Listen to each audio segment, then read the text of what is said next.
We're in an era now that we're in. Obviously, the last 3 years we went through the whole Me Too movement per se. In an Yeah. era, I guess you would say, of the Harvey Weinstein aspect, what advice would you give for young female actors breaking into the business to avoid those specific situations? Well, first of all, there's nothing better than your gut instinct. So if something doesn't feel right, it's not. That's Hmm. one. And, and always, take somebody with you. You should never be put in a position where you should be by yourself. I mean, ever. You shouldn't be walking into somebody's house reading, nothing like that. If you're walking into Warner Brothers to audition, I mean, if we're even able to walk into Warner Brothers, to be able to have something that's not a not a self-tape from home, then, you've got a reception, you've got a guard, you've got a receptionist, you've got, you may be in the room with one person, but if you don't feel right, you leave. You have every Hmm. right to be all that you are, and if that does not sit right with you, then you piece the fuck out. Have you ever been in a position to have that casting couch experience? I have had a similar experience, an experience once-ish. And to be honest, the thing that sucked maybe the most is that there was a woman in the room. So Wow. Okay. this guy That's. was disgusting, and there was a gal. And so that's kind of what bugs me almost the most, is I was like, looking back at this stuff, because I luckily never really have been into something too bad. But I'm, I don't know. I for the most part, I'm an Italian Jew, so maybe some of this sort of like, maybe you don't fuck with me so much does carry in the room a little.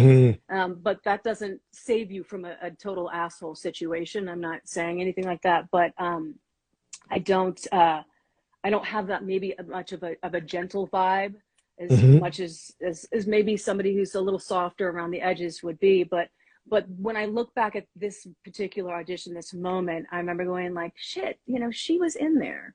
She was in there, and I hope that she got out of there right after my audition. And he was he was a creep, and he was inappropriate. And I, in the moment, was like, you know what?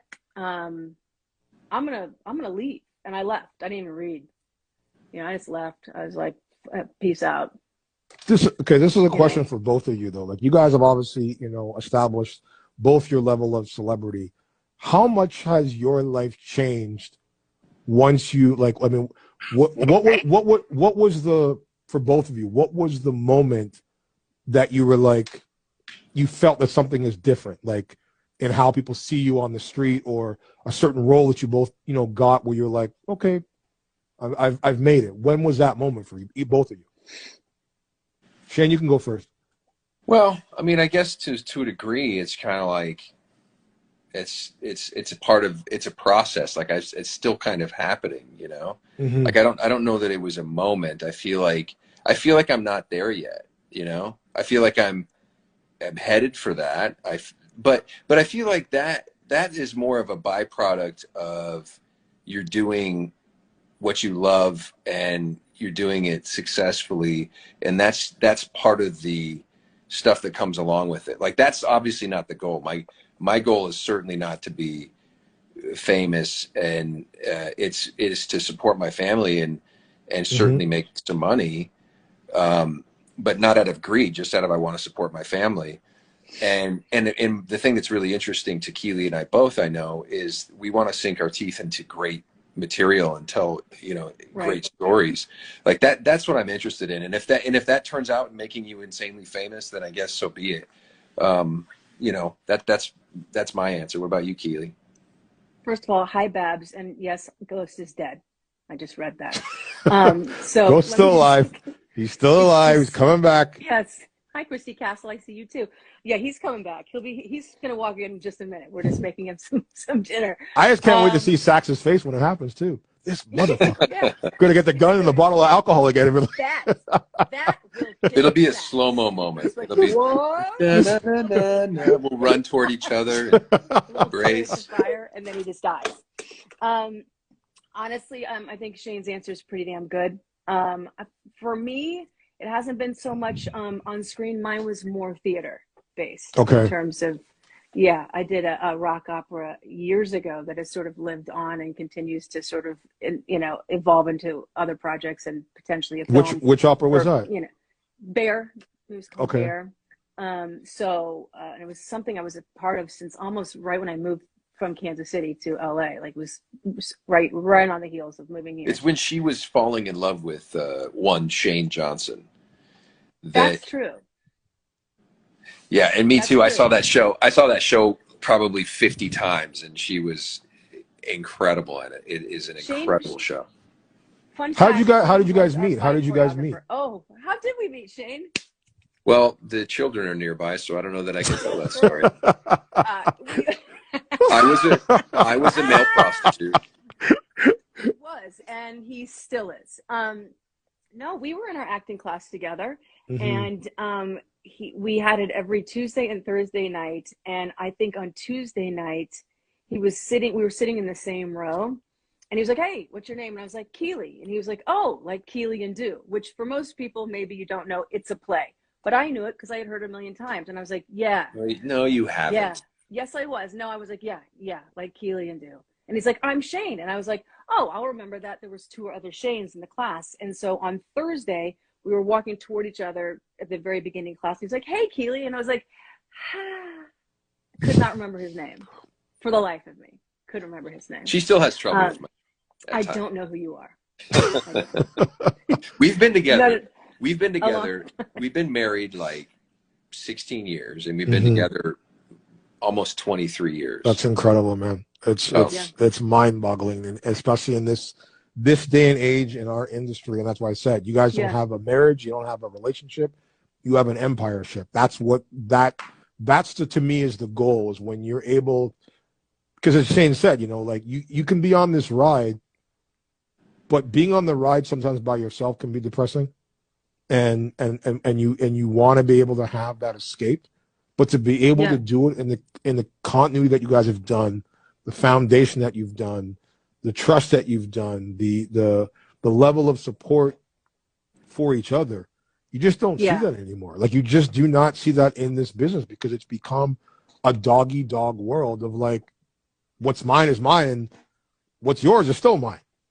So you obviously, as I said, working, you said in theater, Shane both working as well in theater. What for you would you find the differences working in theater compared to film?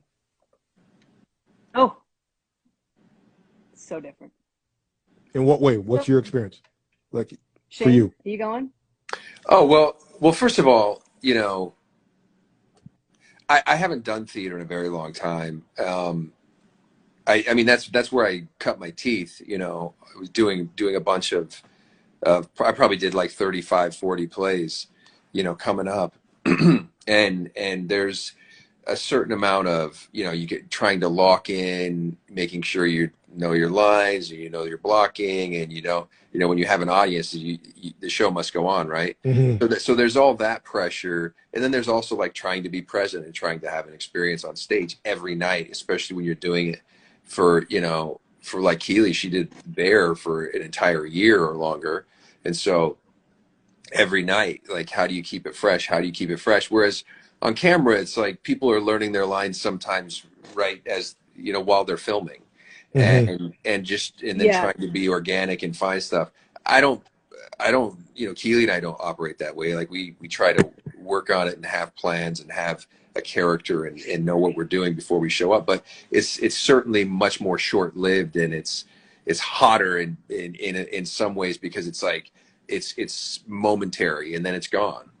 Whereas with theater, it's ongoing. And like Keili's been in a couple of huge movies that were so I wouldn't argue that what she said, that Bear did a ton for her, the show did a ton for her, but Malibu's Most Wanted obviously has become a cult classic, and Pain and Gain was an awesome movie, and she did an incredible job in it. And I feel like she's got a bunch of her fan base comes from that as well.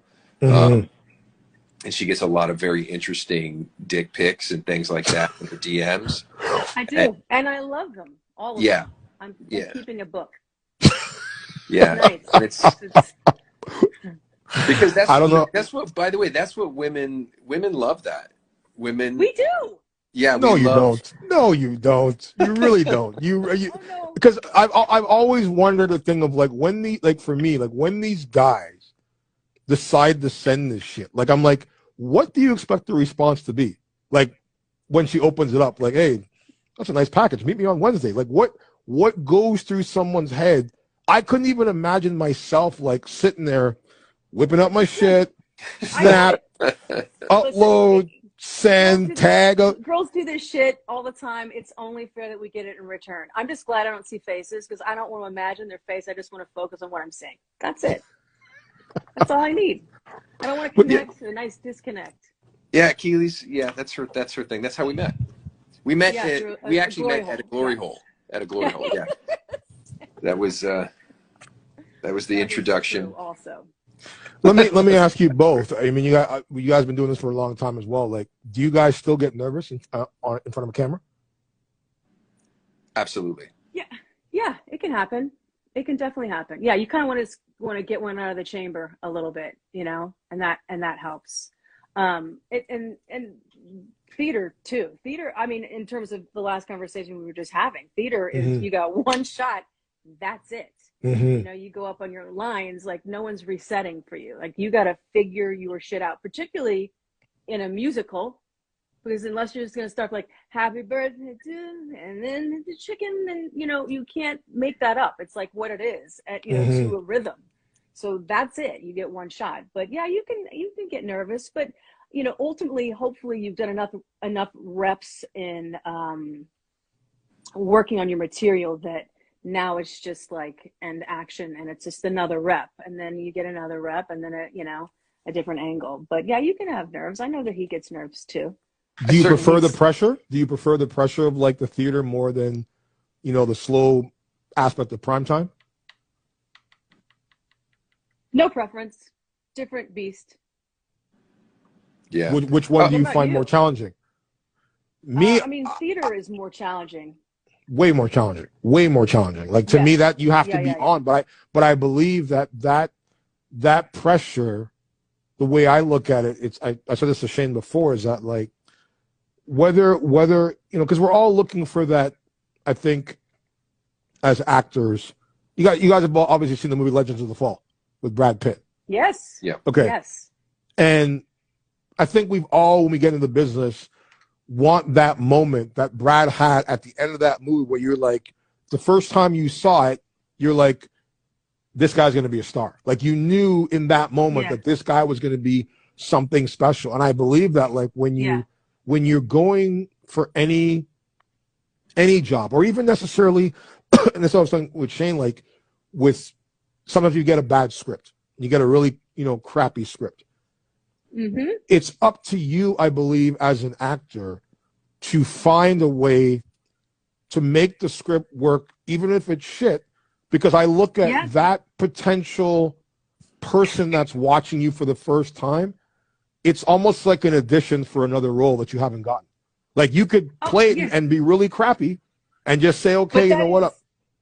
That is your audition for your next or down the road piece. That's correct. It's always up to you. And yes, I heard you guys discussing like, you know, actor versus meh script.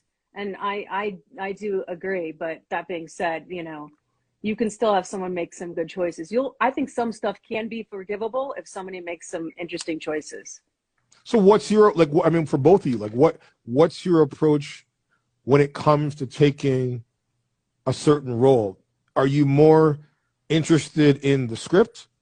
Are you more interested in who's in the movie per se with you, who you're working with, or who's directing it? Script, director, who's in it for me, I would say. Yeah, I would say that too. And also the part, right? Like your particular part in it. And because sometimes, you know, you'd be like, oh, this is really great, but this isn't my casting, or I'm not into that particular role.